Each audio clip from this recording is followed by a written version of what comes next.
Vamos lá, bora responder aqui 10 questões do quinto simulado SAS de 2023. Foram tido aí como um simulado mais difícil do SAS. Será? Já tem aqui no canal, já foram resolvidas algumas partes. Vamos resolver mais 10 questões para você ver se estava difícil ou não. Beleza? Vai deixando teu like, se inscreve no canal e ativa o sininho. Tô sumindo aqui é porque está acontecendo a revisão estratégica para a prova do Enem. A revisão que já vai se encerrar na próxima semana. Se você quer ter acesso às revisões, às gravações com todos os materiais, todas as aulas do Sprint, é só entrar lá no grupo, manda uma mensagem para mim que eu vou disponibilizar em seguida, tá? Próxima semana, se quer assistir todas as revisões de todos os conteúdos para a prova do Enem, você ainda está perdido, revisa comigo nas gravações do Sprint, tá? Então fica aí ligado, vai deixando teu like, se inscreve no canal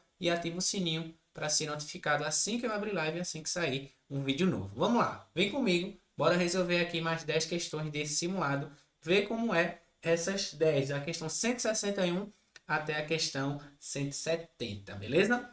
Vamos lá, bora simbora. Vamos lá. Se a minha voz falhar é porque eu estou um pouco gripado, tá? Diz assim, ó, questão 161. Sabe-se que as probabilidades individuais de perda não se alteram com o uso simultâneo dos itens.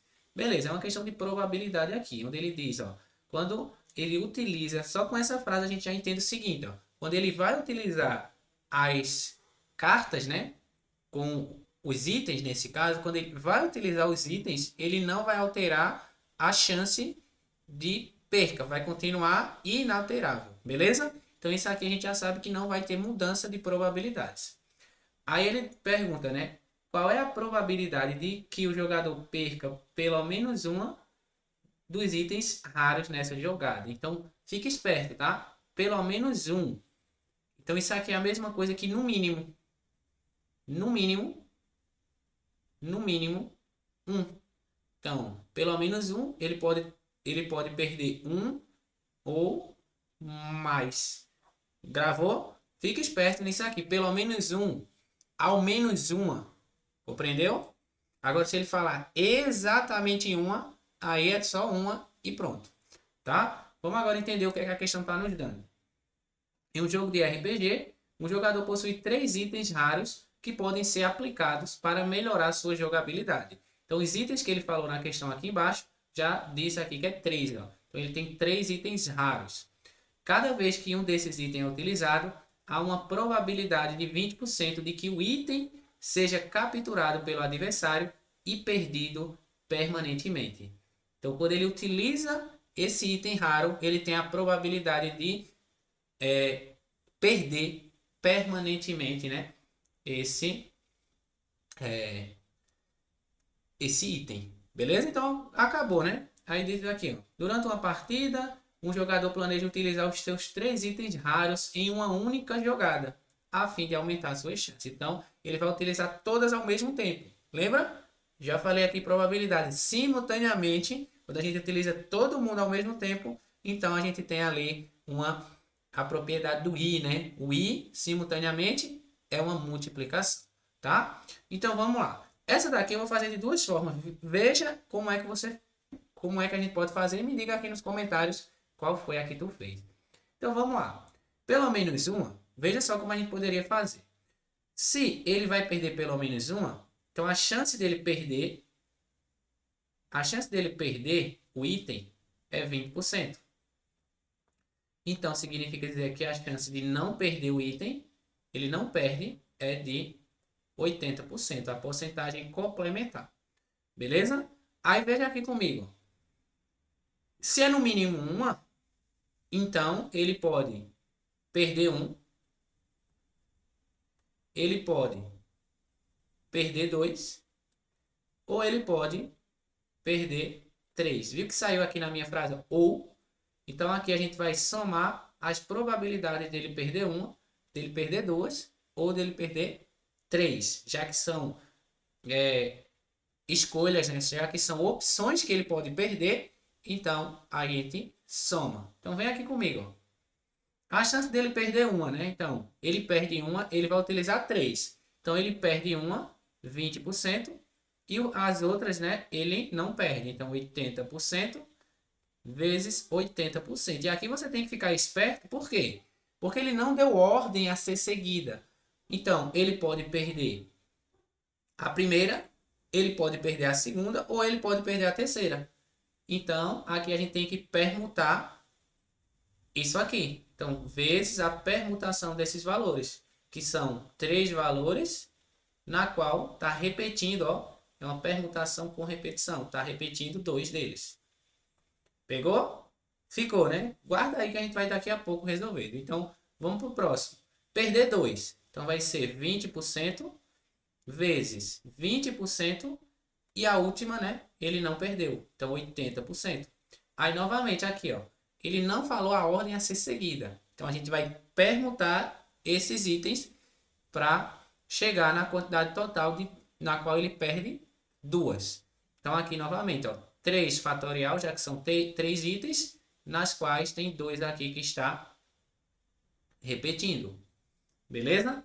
E para ele perder 3, então vai ser 20 vezes 20 vezes 20.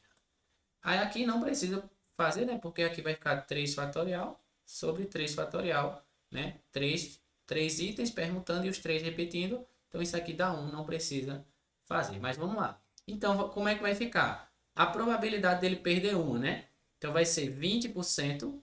Então 20 sobre 100 vezes 80 sobre 100 vezes 80 sobre 100 vezes 3 fatorial sobre 2 fatorial vai ser igual a 3 vezes 2 fatorial, que cancela, ficando só com 3. Beleza? Então aqui vai ficar corta, corta, corta um em cima, corta um embaixo, corta um em cima, corta um embaixo. A gente vai deixar esse 100, já que a resposta está em porcentagem, então a gente vai manter o denominador 100 para a resposta já estar em porcentagem, tá? Então, a gente mantém o 100 ali, o outro a gente vai desenvolver, mas a gente vai manter o 100 aqui para que a gente encontre a resposta em porcentagem. Ó. Ficando, vou fazer na calculadora, tá? 2 vezes 8 vezes 8 vezes 3 vai dar 384. Tem o 10 aqui embaixo ainda, então 38,4, denominador 100%. Beleza? Então a gente já encontrou a probabilidade dele perder só 1. A probabilidade dele perder 2 agora. Então vai ser 20%, 20 sobre 100, vezes 20 sobre 100, vezes 80 sobre 100. De novo, ó. Corta em cima, corta embaixo, corta em cima, corta embaixo, corta em cima, corta embaixo. Vezes, novamente, vai dar 3, né? Então aqui vai ficar, ó, 4 vezes 24 vai dar 96. Como ainda sobrou um 10 aqui, ó, então 9,6, denominador 100, então 9,6%. Viu que massa? Aí a última vai ser como, professor? 20 sobre 100 vezes 20 sobre 100 vezes 20 sobre 100. Aqui dá 1, né? Então não precisa colocar. Corta em cima, corta embaixo, corta em cima, corta embaixo, corta em cima, corta embaixo. Vai dar 2 vezes 2 vezes 2 dá 8. 8, tenho 10, então 0,8% com o denominador 100. Então a probabilidade dele perder ao menos 1 é só somar as probabilidades. 38,4, 9,6, 0,8, que dá 18, vai 1. Aqui dá 18, vai 1. 4 dessa vírgula, 48,8. Questãozinha envolvendo probabilidade e também análise combinatória. Mais especificamente com permutação com repetição. Viu que questão bem gostosinha está na prova do Enem? Gostou da resolução? Deixa teu like, se inscreve no canal, tá? Vê só a outra resolução, que é a resolução, eu acho que você já deve ter falado, ah, professor, já fiz de outra forma. Eu sei que você fez dessa outra forma. Pode ser que seja, pode ser que não. Se você falou aí que fez dessa outra forma, veja agora a próxima, tá? Deixa eu apagar aqui para ficar as duas para vocês responderem, tá? Beleza, como é que seria a outra forma? Ele quer pelo menos um, que ele perca um, tá? Ele vai dizer, ó, ele tem que perder pelo menos um. Então, ele pode perder um, dois ou os três.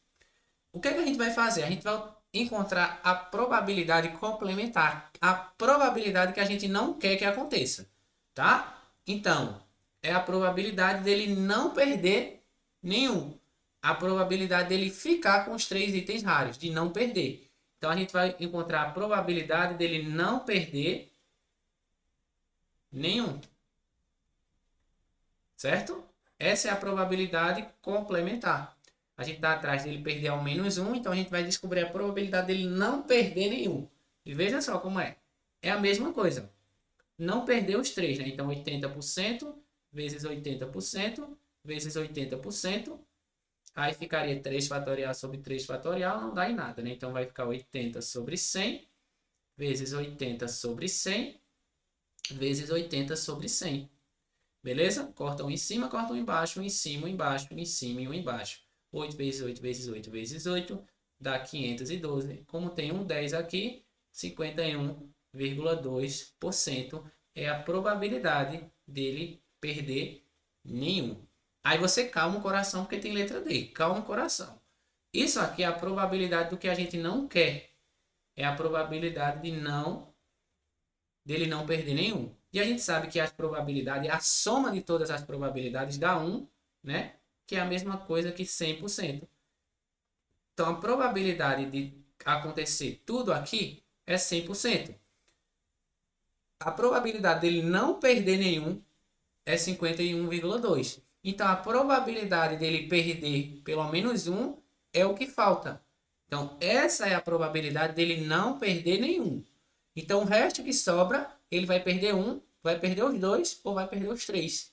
Entendeu? Então, a gente foi atrás do que não quer para depois voltar e subtrair. No 1, se tivesse em decimal, ou no 100% se tiver em porcentagem. Então, a probabilidade dele perder 1, 2 ou 3 vai ser 100% menos a probabilidade dele perder nenhum, 51,2%, que chega novamente em 48,8%. Gostou? Deixa aqui nos comentários qual foi a forma de resolução que tu fez essa questão. Gostou? Gostou das duas? Diz aí para mim qual foi a melhor que tu achou, tá? É claro que às vezes é mais rápido fazer o que a gente não quer, mas também às vezes é melhor fazer o que a questão pediu, tá? É claro que isso aqui vai depender de como é que está o seu nível hoje, tá? Se você tiver olhar e ver que é mais fácil encontrar o que a gente não quer para depois subtrair do total, que é 1 ou 100%,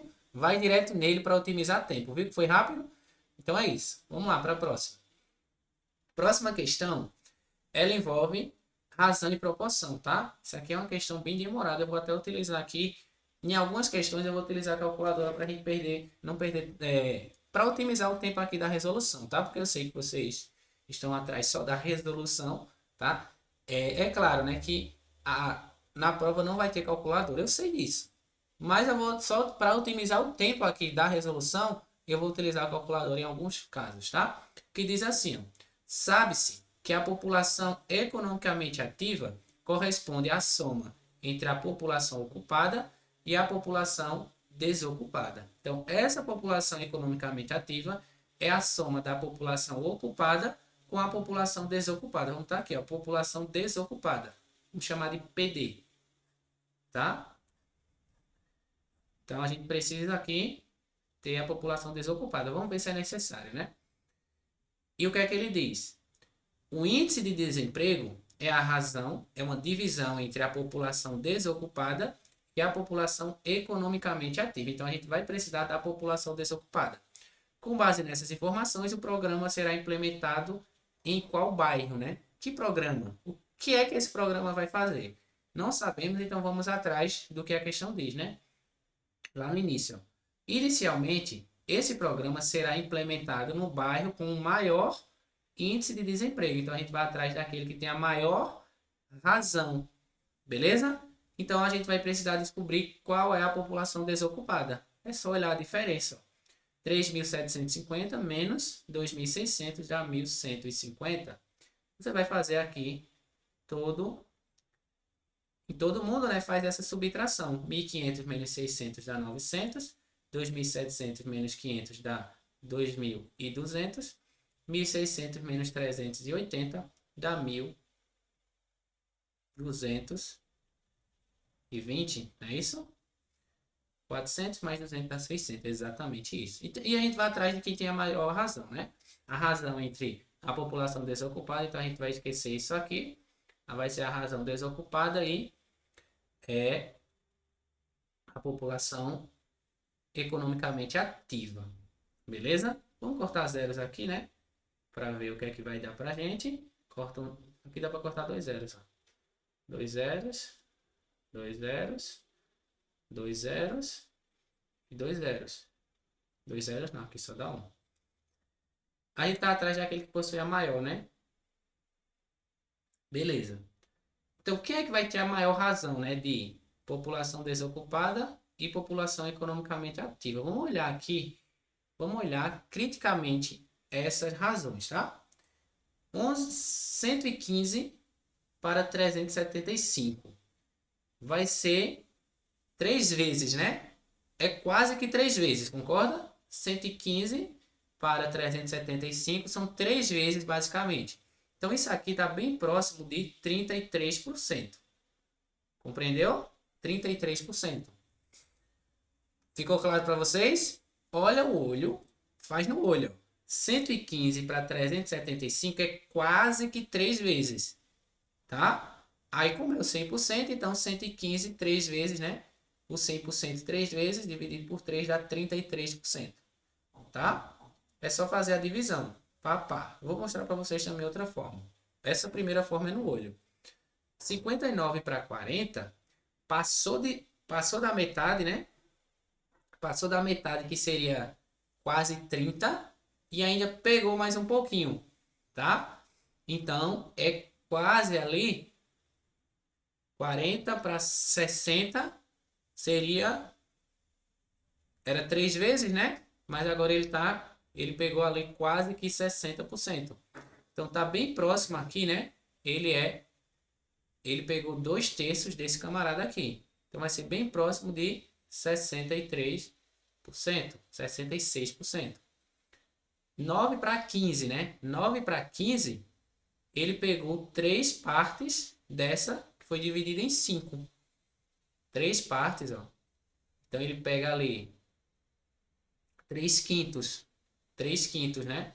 3 quintos de 15 vai ser 60%. 3 quintos de 15. 22 para 27. Esse aqui deu aquele alívio, né? Porque tá quase lá. Quase lá, né? Veja que a diferença aqui é só 5, né? 5 unidades. Então, a gente pode ver que a diferença maior aqui, a menor diferença aqui de valores está exatamente nesse. Ó. Esse aqui quase chegou. Esse aqui também quase foi. Mas aqui, ó, 22, se pegar 9 partes, 9 para 22, vai ser muito mais que 70% aqui. Então, a gente vai aqui de letra D de doido, fazendo a análise no olho, tá? Letra D de doido, 162, é isso mesmo? Deixa eu ver aqui. 162. 162, letra D de doido. Essa é a primeira maneira de fazer. A outra maneira é fazer as divisões, tá? Ele quer o que possui a maior. E veja agora que a gente você pode fazer de várias formas diferentes. Ele vai querer quem é que tem a maior aqui, ó. 375, 40 sobre 59, 9 sobre 15, 22 sobre 27 e 122 sobre 160. Você vai fazer aqui as divisões e ver quem é que tem o maior. Primeira forma de fazer, tá? Veja, eu vou te mostrar várias formas de fazer, é você que vai tentar aí. Primeira forma é fazer as divisões e encontrar quem tem a maior. Segunda forma de fazer é você comparar 2 a 2 as frações. Como assim comparar 2 a 2? Você vai pegar duas frações e comparar elas assim, ó, meio pelos extremos. Quem tiver o maior produto vai ser a que tiver a maior fração. Então, se você faz aqui a comparação, ó, vê quem é que vai ter o maior produto aqui, professor. É essa diagonal ou esta? Se for essa diagonal, então você pega ele e faz a comparação com o próximo. Quem é que tem maior? É esse? Então você compara com o próximo. E vê quem é que vai ficando sempre com o maior. Comparação de frações 2 a 2. E ficando sempre com aquele que vai dar o maior. Tá? Isso aqui é um MMC embutido, vamos dizer assim. A outra forma, a terceira forma, é você fazer o contrário. Você vai fazer o que fez na questão 1, na forma 1, só que o contrário. Você, em vez de você fazer essa divisão aqui, você vai fazer assim, ó, 375 dividido para 115, 59 dividido para 40, 15 dividido para 9, 27 dividido para 22 e 160 dividido para 122. Só que, como a questão pede para você fazer isso e pegar a maior, se você fizer o contrário, pegar a população economicamente ativa e dividir pela população desocupada, você tem que pegar aquela que tem a menor razão, a que possui o menor valor. Então, se você faz o contrário, tem que pegar o contrário. Beleza? Aí você iria fazer as divisões aqui, que é mais fácil do que fazer a primeira, e ver qual é a que tem a menor. Beleza? Então, essa daí seria, né, as formas de resolução. Deixa aí nos comentários qual foi a forma que você fez, tá? Letra D é uma questão modelo Enem, tá? Ele só te dá ali umas questõezinhas, 5 opções, e te pergunta qual é a razão, aquele que possui a maior razão, tá? Vamos lá. Tem duas questões aqui que é bem rápida. Essa daqui, eu nem vou parar tanto para fazê-la, tá? Porque essa questão aqui, veja, é uma questão de progressão aritmética, é uma questão bem fácil, fácil até demais, tá? Dá até para estranhar de tão fácil que ela é. Mas também você poderia querer dificultar isso aqui e querer aplicar a fórmula do termo geral. Mas fica esperto, tá? Eu sempre falo aos meus alunos, se a progressão aritmética ou geométrica te dá valores, te dá vários termos e te pergunta um termo bem próximo daquele que ele te deu, então não precisa aplicar a fórmula não, não dificulta não. Só continua a sequência, que foi isso, ó. Um artista plástico pintou 10 telas quadradas e as apresentou enfileiradas em uma exposição. Essas telas têm tamanhos distintos, sendo a primeira com lado 10, a segunda com lado 15, a terceira com lado 20 e assim sucessivamente. Seguindo esse padrão, qual é a medida do lado da oitava tela?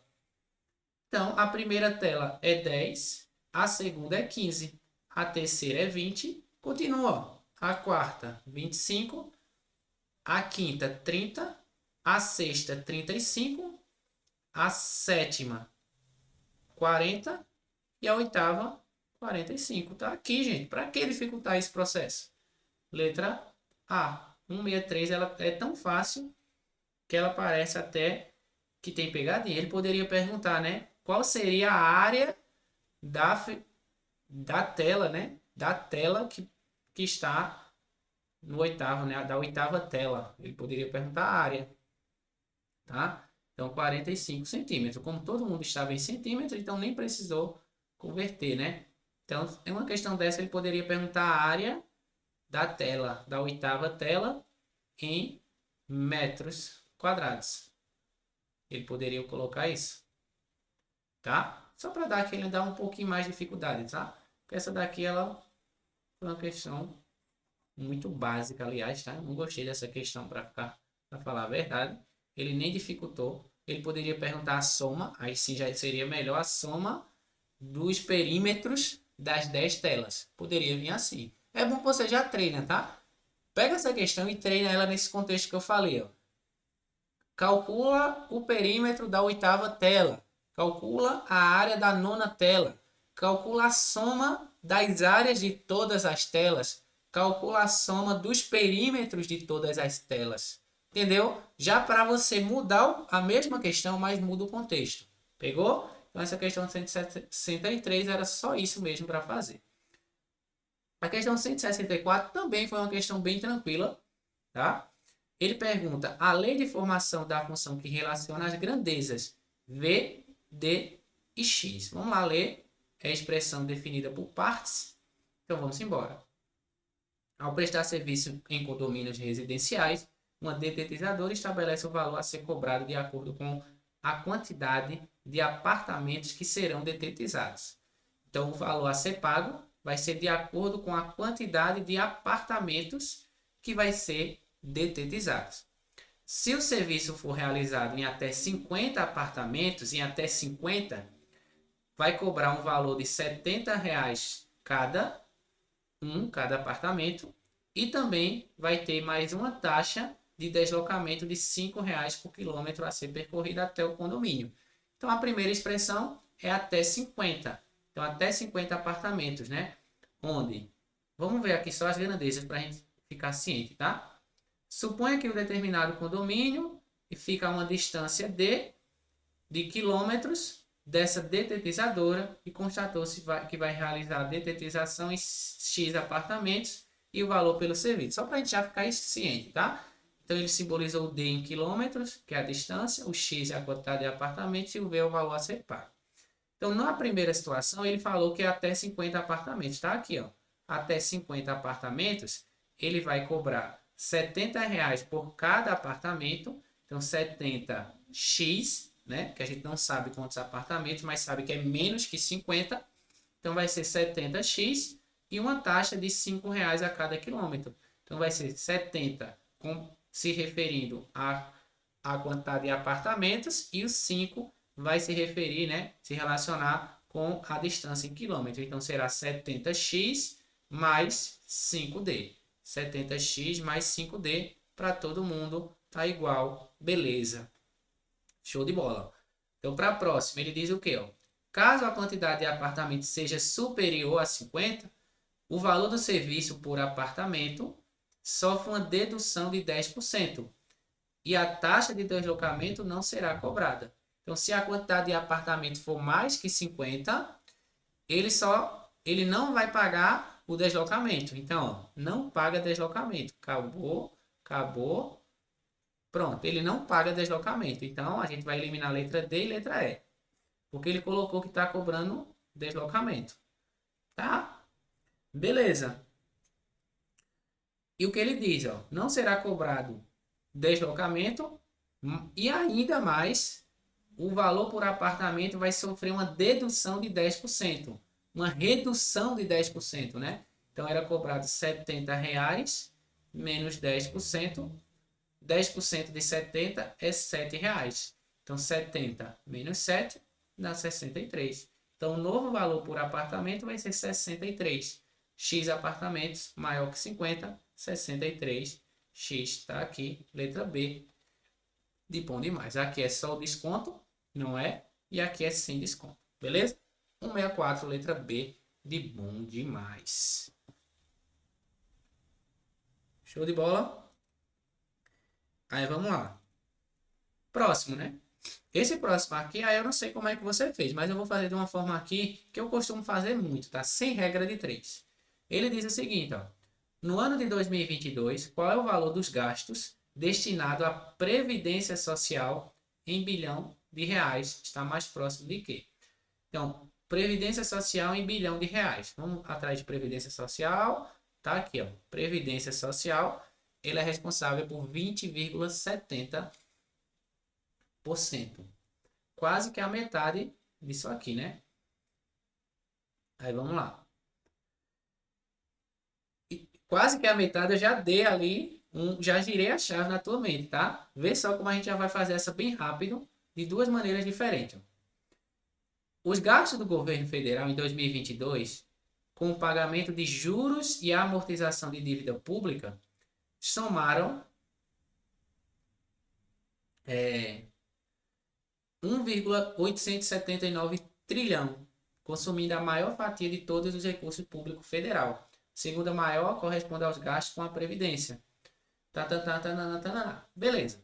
Então, o gasto com juros e amortização de dívidas foi 46,30%.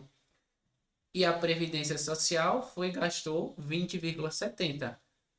Já pegando aqui, ó, pegando a maldade, você enxerga que a Previdência Social é quase, ó, Previdência Social é quase metade de juros e amortização. Quase que metade. Quase que metade, né? Aí veja, só pegando isso aqui, tá? Ele é quase a metade, 20, né? Um pouquinho menos que a metade. Então, metade seria 23,30. Então, juros e amortização corresponde a 46,30. Metade dela seria 23,15. Então, veja aqui, Previdência Social pegou quase que a metade. Aí, antes de fazer a primeira forma, tá? Essa é a primeira forma de realizar. Então, juros e amortização é composto por 1,879 trilhão. Metade dele, né? É só dividir por 2. 18 dividido para 2, né? Aqui dá 0, 18 para 2 dá 9, 7 para 2 dá 3, 19 para 2 vai dar 8, sobra 0, 5. Beleza? 18 para 2, pronto. Então, isso aqui seria a metade, ó. Isso aqui seria a metade. Beleza? Então, B, como é 20%, né, seria menos do que a metade. Seria menos que 0,938. Então, a gente ficaria aqui, ó, entre a letra D e a letra E. Beleza? Aí você iria agora ver qual seria a melhor, né? Esse 20,70 está muito próximo da metade ou está um pouquinho longe? Por quê? A letra E significa dizer que está mais próximo do que a letra D, tá? Beleza, essa seria uma forma de fazer. Eu não faria dessa fórmula, tá? Mas tem essa daqui. Como é que eu iria fazer isso daqui? Veja só. É assim que eu costumo fazer porcentagem, tá? 1,879 trilhão corresponde a 46,30. 46,30. Então, o que é que eu faria? O que é que eu fiz, né, para resolver essa questão sem regra de 3? Na verdade, é uma regra de 3 bem mais rápida. Eu vou pegar esse valor, que corresponde a 46,30, e dividir por ele. Para quê? Quando eu faço essa divisão, eu estou descobrindo quanto vale 1%. Se eu pegar tudo que eu tenho e dividir pela porcentagem correspondente, eu encontro o valor correspondente a 1%.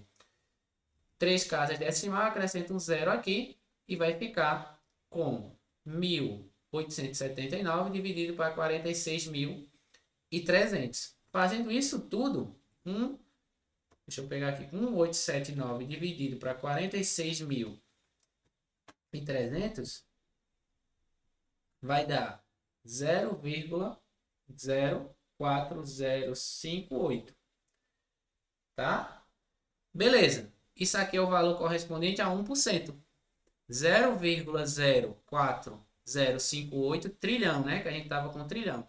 Trilhão de reais. Mas a gente quer saber o valor correspondente à Previdência Social. Então, você vai pegar 0,04058 trilhão e multiplicar por 20,7, né? 20,70 vezes 20,70. Que você vai chegar ali bem próximo de 840, 840 não, desculpa. Vai chegar bem próximo de 0,840. Bem próximo, tá? Trilhão. A gente já pode marcar a letra D de doido, né? Mas a questão pede em bilhão. Para tirar em bilhão, né? A gente desloca 3 casas para a direita. Então, vai ser aproximadamente 840 bilhão. Beleza? Por que 3, professor? Porque a cada 3 ordens, você vai ter uma classe. Como a gente está no trilhão, para eu voltar uma classe, para voltar para a classe do bilhão, que é a classe anterior, a gente tem que tirar 3 ordens, né? Tirar 3 da ordem, voltar 3 dígitos. Beleza? Show de bola? Então, aqui 840 aproximadamente bilhão bilhões, né, de reais. Show de bola? Então é isso aí, tá? Tranquilo? Você pode fazer de outra forma, mas sempre que eu quero trabalhar com essas porcentagens, eu pego o valor meu correspondente, né, que foi trilhão de reais, dividido pela porcentagem que ele está se correspondendo, e eu descubro 1%. Como eu quero descobrir Previdência Social, que é 20,7, é só multiplicar, beleza? Show de bola. Essa daqui foi uma das questões mais complicadas até o momento, né, da prova desse simulado do site, que diz o seguinte, ó: uma mercearia produz suporte maciço de madeira para mesas com tampo de vidro. Um dos modelos produzido tem forma de dois troncos de pirâmide quadrada justaposta conforme a figura a seguir, cuja medida estão em milímetros. Qual o volume de madeira utilizado para a produção desse modelo em centímetros cúbicos? Tá? Então, antes de começar a fazer o processo inteiro aqui, vamos ver, analisar esse camarada aqui. As medidas estão em milímetro. A resposta aqui é em centímetro. Então, a primeira coisa é converter, certo? De milímetro para centímetro. Então, vamos lá. Metro é a unidade fundamental, né? Você lembra que é metro, mas lembra da frase que eu mostrei para vocês, ó. Caio havia dançado muito, depois comeu MM. Ou, se você for do time de Ingrid, vocês vão fazer, coloca um metro no mês e pensa, cagada decimal. Beleza? Diga aí para mim como é que vocês gravaram a frase de Caio, Caio com K, tá? Caio havia dançado muito depois de comer o MM, ou vocês vão pelo time de Ingrid, que é o metro é no meio e pensa, cagada decimal. Diga aí para mim nos comentários como é que você gravou esses camaradas aqui, esse sistema métrico, tá? Caio havia dançado muito depois de comer o MM, ou metro no meio e faz cagada decimal. Pensa aí comigo. Minha frase ou a de Ingrid. Deixa aí nos comentários o que é que você prefere, tá? Mas é interessante você gravar isso, tá? Grava aí para ir para a prova do Enem com isso aí afiado.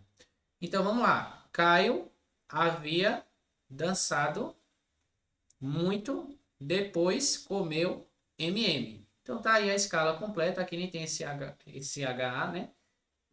Aí vamos ver, ó. De onde a gente quer sair? De milímetro. Milímetro tá aqui.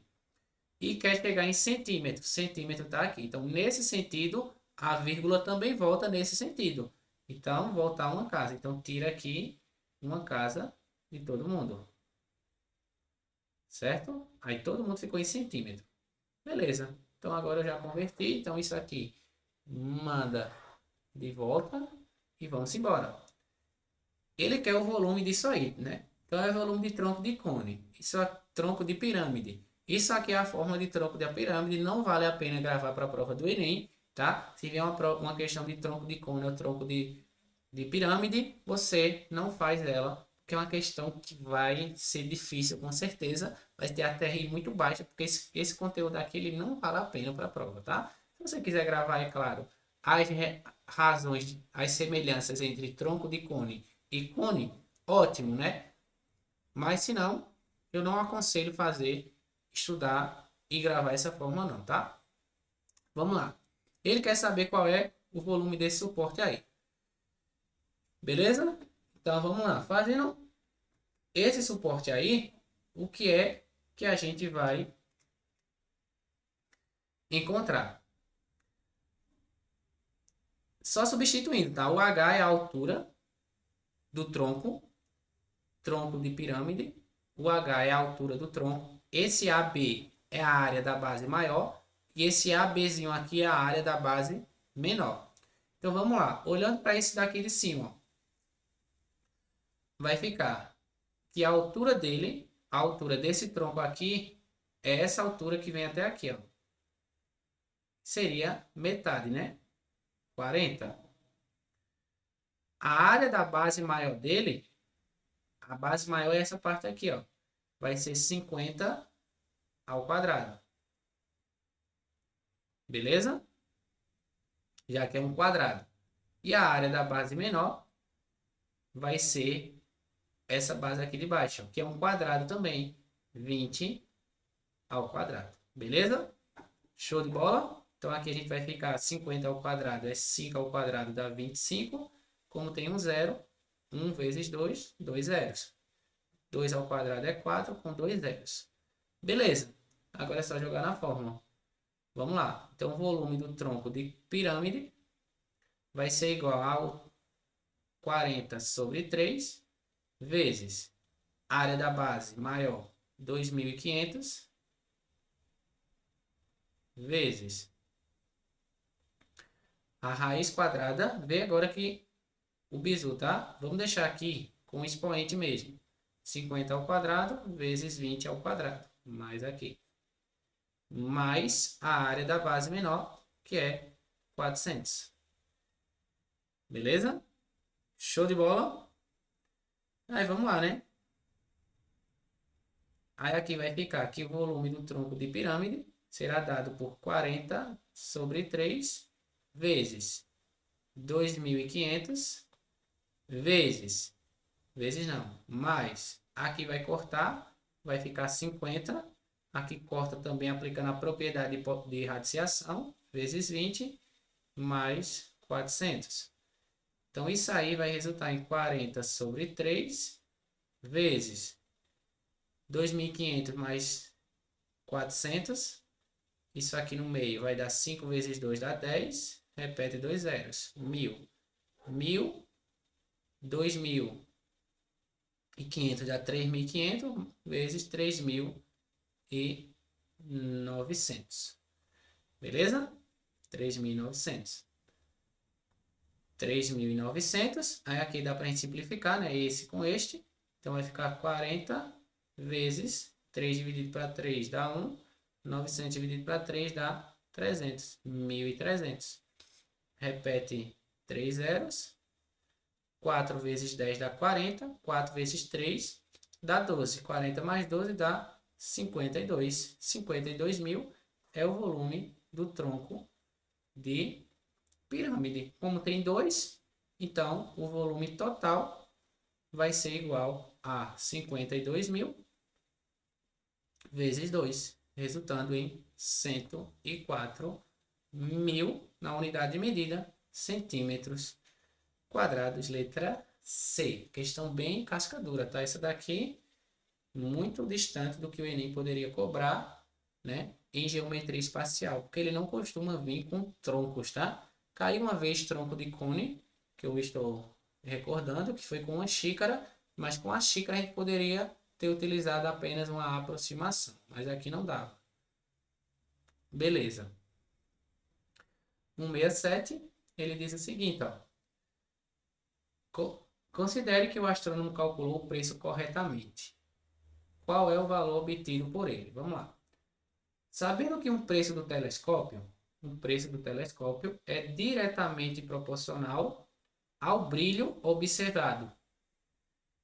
Ao brilho observado. Então, o preço dele é diretamente proporcional ao brilho. O que significa que quanto maior o brilho observado por ele, maior vai ser o valor, mais caro será. E também é diretamente proporcional ao quadrado de sua abertura. Então, proporcional ao quadrado. Então, o valor dele vai ser proporcional ao quadrado da abertura. Então, o valor dele vai ser proporcional ao quadrado da abertura, tá? Então, quanto maior a abertura, o valor dele vai ser ainda maior, porque essa abertura está ao quadrado, então ela vai crescer ainda mais rápido. Então, se eu aumento a abertura, o valor aumenta o quadrado de vezes, beleza? Um astrônomo fez uma pesquisa e identificou que um telescópio de abertura igual a 20 custa 1.600. Então, o telescópio de abertura igual a 20 custa 1.600. E ele calculou o preço no telescópio de abertura 25 centímetros, com base nessas relações de proporcionalidade, nessa relação aqui. Então, o valor dele é diretamente proporcional ao quadrado da abertura. Então, vamos lá.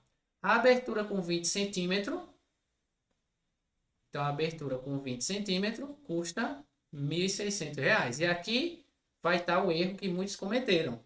Ela não é diretamente proporcional apenas à abertura. Ela é diretamente proporcional à abertura ao quadrado. A abertura ao quadrado. Então, seria 20 ao quadrado, vai me dar o valor 1.600, né? O valor que é proporcional. Aí agora vem com 25, que é a abertura, só que lembra, ela é a abertura ao quadrado. Isso aqui vai me dar um valor X. Beleza? Aumentou aqui é diretamente proporcional. Então vai ficar X é igual a 1.600 vezes 25 ao quadrado, dividido por 20 ao quadrado. E aqui a gente vai ter uma manipulação bem massa, que é olhar para isso aqui, tá? Se você tiver um olhar diferenciado. Então, vocês sabem que 1.600 é a mesma coisa que 40 ao quadrado. 25 ao quadrado deixa de novo. 20 ao quadrado deixa. Porque como todo mundo está ao quadrado, então a gente pode aplicar a regrinha de potenciação. Bota o expoente para fora, vai ficar 40 vezes 25 sobre 20 ao quadrado, já que o expoente era igual para todo mundo. Isso aqui facilitou o cálculo. 40 dividido para 20 dá 2. Vai ficar 2 vezes 25. Isso aqui é o quadrado, que é a mesma coisa que 50 ao quadrado, que vai dar 5 ao quadrado, 25. Repete 2 zeros, R$ 2.500, letra A de amor. Beleza? Essa seria a questão. Se você tivesse colocado só o 20, você teria chegado aí num valor 2.000, possivelmente, né? R$ 2.000. Tá? Então lembra que era proporcional ao quadrado da abertura. Show de bola? Vamos aqui pegar mais uma. Essa daqui também. Vamos lá. Diz assim, ó. Os aplicativos de transporte particular vêm se popularizando a cada ano. O quadro a seguir apresenta como os valores são calculados em dois aplicativos, distintos de modalidades, comum e VIP. Temos aqui o aplicativo, o valor cobrado pela modalidade comum no aplicativo A é um valor fixo de R$ 4,00 mais 2 por quilômetro rodado. No aplicativo B, a modalidade comum é dada por R$ 5,00 mais 1 por quilômetro rodado. VIP, o valor fixo, né? No aplicativo A, 8 mais 0,700 de quilômetro rodado. E no valor B, né, no aplicativo B, 6 mais R$ 1,60 por quilômetro rodado. Para uma viagem pelo aplicativo A, ter valor mais alto do que o aplicativo B, considerando a mesma modalidade. O número de quilômetros rodados deve pertencer a qual intervalo? Qual intervalo de tempo vai me dar o valor mais alto dentro da modalidade do aplicativo, né? Mais alto em A do que em B. Então vamos lá. Ele quer que o valor lá dado em A tem que ser maior do que o valor dado em B. Vamos descobrir qual é o intervalo que isso vai nos dar. Mas como ele disse, na mesma modalidade, então a gente vai precisar ver quando vai acontecer isso no aplicativo comum e quando vai acontecer isso no aplicativo VIP. Tá? Na modalidade, né? Na modalidade comum e na modalidade VIP. Então vamos lá. Função, né, do primeiro grau. Então valor fixo 4, R$ 2,00 por quilômetro rodado. Então A vai ser 4 mais R$ 2,00 por quilômetro rodado. O valor de A. Ele tem que ser maior do que o valor em B, que é R$ 5,00 mais 1 por quilômetro rodado. Então 5 mais 1x. Quando é que esses valores, né, vai ser igual, vai ser maior, né? Então vamos trocar de lugar. Então vai ficar 2x menos 1x tem que ser maior do que 5 menos 4. Para que isso aconteça, né, para que o valor de A seja maior do que o de B, o valor de x na modalidade comum tem que ser maior do que 1. Na modalidade 1 tem que ser maior que 1. Na modalidade VIP, né, a modalidade comum tem que ser maior que 1. Na VIP, é R$ 8,00 mais 8,60 por quilômetro rodado, o de A. Então vai ser 8 mais 0,60x, ou 0,6, maior do que 6, que é o valor fixo, mais 1,60, 1,6, né? 1,6x. De novo, vamos descobrir para qual valor, para quantos quilômetros rodados, o valor de A é maior do que o valor de B. Então, tu joga para cá e joga para cá.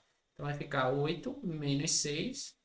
O sinal mantém, menos é maior do que 1,6x menos 0,6x. 8 menos 6 dá 2. Então, 2 maior do que 1,6 menos 0,6 dá 1. Então, 1x. Então, 2 tem que ser maior que x, né? Então, x tem que ser menor do que 2. Só trocando aqui para ficar bonitinho, tá? É a mesma situação. 2 maior do que x é a mesma coisa que x tem que ser menor que 2. Então, o intervalo tem que ser x, tem que ser maior que 1 e x tem que ser menor que 2. Ou seja, maior que 1 e menor que 2. Esse é o intervalo. Maior que 1, menor que 2. Letra B de bola. Já que é um parêntese, né? Significa dizer que nem um 1 e nem um 2 faz parte do intervalo. Tranquilo? Show de bola. Diz aí o que foi que tu achou. Conseguiu acertar essa questão ou não? Fala aí comigo. Fala. Tá gostando da resolução? Então não esquece de deixar o teu like, se inscrever no canal e ativar o sininho. Comenta aí o que é que tu achou desse simulado. Foi um simulado difícil? Foi um simulado fácil? Foi um simulado padrão nível SAIS? Fala aí comigo e me diz se tu achou difícil ou não. Muitos disseram que foi um dos simulados mais difíceis do SAIS. Tá? A gente tá corrigindo aqui, mas a gente tá vendo também que tá tendo uns raciocínio padrão SAIS, para quem já está acostumado a fazer SAIS, mas também tem o raciocínio atípico do SAIS. Beleza? Vamos lá. Logaritmo, né? Que diz assim, ó, um problema constante em pequenas e grandes cidades é a poluição sonora. A longo prazo, antes o ruído do trânsito já pode ocasionar, mesmo que indiretamente, adversidades como estresse, distúrbio de sono e doenças cardiovasculares. Buscando minimizar esse problema, diversos municípios estabelecem tetos de nível sonoro, ou seja, o valor máximo que pode ter de zoada, vamos dizer assim, de barulho naquela cidade, tá? Em certa cidade, por exemplo, o nível máximo de som permitido em zonas residenciais é 50 decibéis no período diurno, né? No período de dia. O cálculo para o nível sonoro em decibel, então a quantidade de nível sonoro em decibel, pode ser feita através da expressão logarítmica. Decibel, né, a quantidade de decibel é igual a 10 vezes o log de I sobre 0, onde esse I representa a intensidade sonora observada em Hz e o I0 corresponde à intensidade do limiar da audibilidade, que vale 10 elevado a menos 12. Para uma obra que ocorre no período diurno, que é o que a questão já nos deu ali, ó, falou, que a intensidade sonora máxima tem que ser de 50, em uma zona residencial ainda puxou mais aqui, ó, afirmando dessa cidade atender ao teto estabelecido, qual deve ser a intensidade sonora máxima em Hertz. Vamos lá. Ele nos deu a quantidade do nível sonoro em decibel e ele nos deu o nosso I0. Então, o que falta na questão é descobrir a intensidade I. Então, vai ficar substituindo, fica, ó, a quantidade de decibel é 50, é igual a 10 vezes o log de I, que é o que a questão está pedindo, sobre I0, que é 10 elevado a menos 12. Tá? Vamos lá, vamos começar a arrumar aqui, né? Jogar o 10 para cá dividindo. Vai ficar 50 dividido para 10, resulta em 5. 5 é igual ao log de I sobre 10 elevado a menos 12. Vamos aplicar a propriedade aqui, que é a propriedade do quociente, né? Quando a gente tem um quociente no logaritmando, então a gente pode separar ele como sendo uma diferença. Então, log de I menos o log de 10 elevado a menos 12. Beleza? Quando a gente tem um expoente no logaritmando, a gente aplica a regra do peteleco e ele cai multiplicando todo o logaritmo. Então, fica 5 é igual ao log de i, menos daqui com menos do 12 dá mais 12, vezes o log de 10. Quando o logaritmo não tem base, fica subentendido que a base dele é 10. Então, vai ficar aqui 10 e aqui 10. Então, fica 5 é igual ao log de i mais 12 vezes. Quando o logaritmando é igual à base, então esse resultado aqui dá 1. Tá? Esse resultado aí dá 1. Pronto. 12 vezes 1, que dá o próprio 12. Vamos separar agora os logaritmos, né? Jogar para cá. Então vai ficar 5 menos 12 é igual ao log de i na base 10. Então fica menos 7 é igual ao log de i na base 10. Aplicando a propriedade, vou deixar mais bonitinho aqui para vocês verem. Vai ficar a mesma coisa que i, log de i na base 10 é igual a menos 7. Aplica a definição de logaritmo, né? 10 elevado a menos 7 é igual ao logaritmo i. Então, a intensidade é igual a 10 a menos 7. 1 vezes 10 a menos 7, né?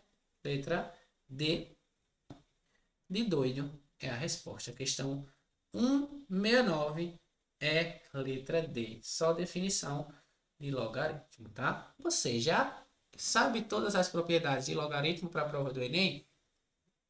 Produto no logaritmando, quociente no logaritmando, peteleco, né? Logaritmando com expoente, base com expoente, já sabe isso. Se não sabe, então você precisa aprender essas propriedades, que é importante para você acertar e garantir mais uma questão. Beleza? Vamos lá. A última questão aqui desse vídeo. Vamos fazer aqui a questão 170, tá? Que é uma questão envolvendo, uma questão bem interessante, aliás, envolvendo análise combinatória. Beleza? Junto com probabilidade. Vamos lá ler ela com calma. Certo jogo de cartas, cujo objetivo é construir uma cidade de 8 propriedades, possui 2 baralhos. O primeiro é de personagem e o segundo é de propriedades. O baralho de personagem tem 18 cartas distintas, enquanto o de propriedades, né, tem 80 cartas. Cada carta da propriedade é composta por 5 cores diferentes: amarelo, azul, verde, vermelho ou roxo, que representam o distrito a qual a propriedade pertence. Dentre as 80 cartas de propriedade, há 15 cartas azuis, 15 vermelhas, 15 amarelas, 15 verdes e 20 roxas. Nessa condição, qual é a probabilidade de, ao se retirar ao acaso 5 cartas de cores distintas do baralho de propriedade? Então a gente vai se referir só a esse camarada aqui, ó. Ele vai querer tirar 5 cartas do baralho de propriedades. Vamos lá. Ele vai retirar 5 cartas. Ele não deu uma ordem a ser seguida. Mas vamos calmar aqui o coração primeiro. Vamos descobrir aqui qual seria a probabilidade de retirar as 5 cartas. Novamente, evento simultâneo, ao mesmo tempo ele está retirando carta, tira uma, tira outra, tira outra. Então é simultaneamente. Então a probabilidade vai ser através da propriedade de multiplicação. Então vai ser a primeira carta, vamos supor que ele vai tirar nessa ordem, tá? Azul, vermelha, ele vai tirar nessa ordem. Amarela, vamos supor, tá? Que é essa ordem, só para ficar organizado. Verde e roxa. Então vamos lá. Pegando aqui, ó. Para sair um azul, vai ser 15 de 80. Beleza. Saiu uma. Para retirar vermelho, ele tem 15. Então, 15 sobre 79. Por que 79, professor? Porque ele já retirou uma carta. Então, o espaço amostral, né, vai diminuindo. Tirou mais uma carta. Vai ficar agora 78.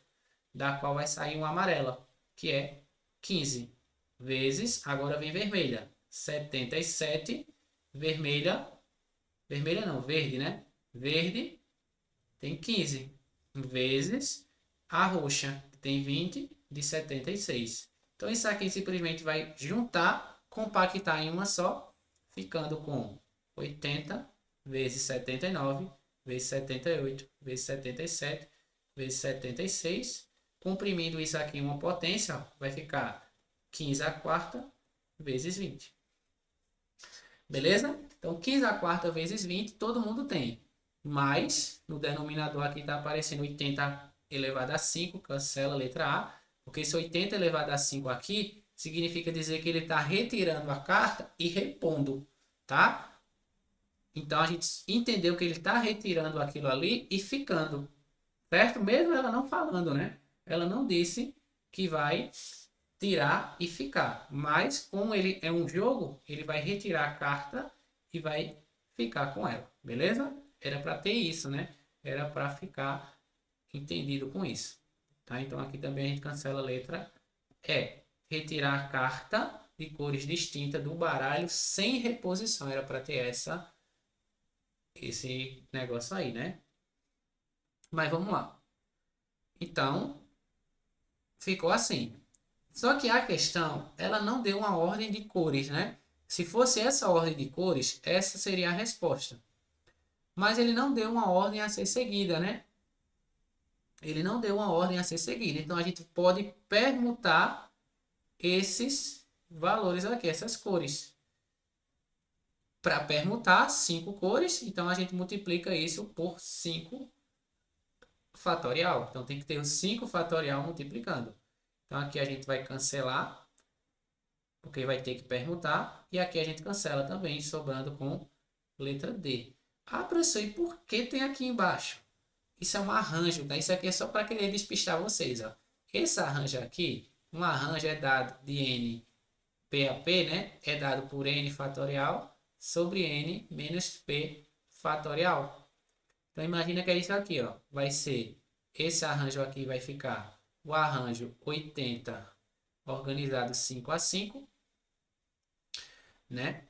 Vai ser igual a 80 fatorial sobre 80 menos 5, 75 fatorial. Isso aqui a gente desenvolve, né? 80, 79, 78, 77, 76. Com 75 elimina, fica só isso aí, que é o que está lá no denominador. Isso aqui só foi para despistar vocês, tá? Mas essa questão aqui, ela deixou a desejar no comando, né? Porque poderia ser simplesmente essa daqui, tá? Poderia ser essa daqui, já que a questão poderia retirar e repor a carta no baralho novamente, tá? O baralho, deixa eu ver se temos, deixa eu passar alguma palavrinha. Distrito, dentre as cartas, nessas condições, a probabilidade não tem, né?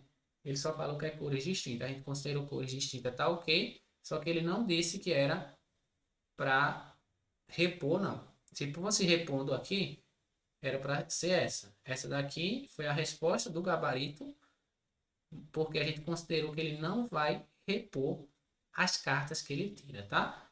Então, é isso. Questão 170 é essa aí que tem pra gente, beleza? Então, gostou dessas 10 questões aqui? Então, deixa aí teu like, se inscreve no canal e ativa o sininho, beleza? Não esquece de também deixar teu joinha aí nos vídeos anteriores e comentar aqui para eu continuar trazendo. Resolução do quarto SAIS de 2025 vai sair essa semana. Então, fica ligado aí que eu vou trazer a resolução passo a passo, beleza? Então, até a próxima. Fui!